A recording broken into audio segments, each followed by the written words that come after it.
Today is a really exciting day for Queensland Museum because Mephisto is one of our most iconic objects that we have here, and to have the compass come back in and be reunited with the tank is an amazing story. It adds to the story of Mephisto and to the Anzac Legacy Gallery.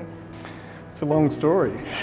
I was approximately 10 years old, would have been spending Christmas holidays with my grandparents and following my grandfather around, spending time in his workshop, and this compass was in his workshop on a shelf.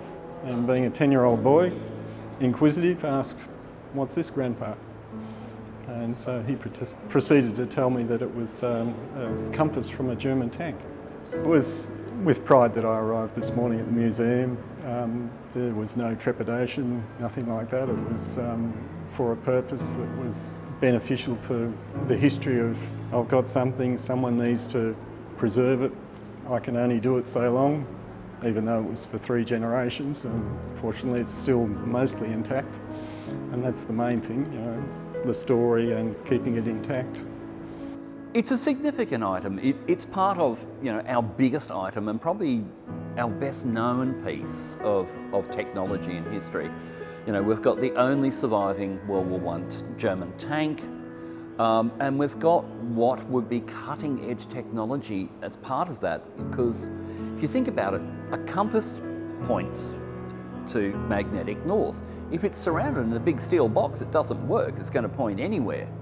So this was cutting edge. This was coming up with a compass that could be in a metal box and still function. So it had special dampeners on it.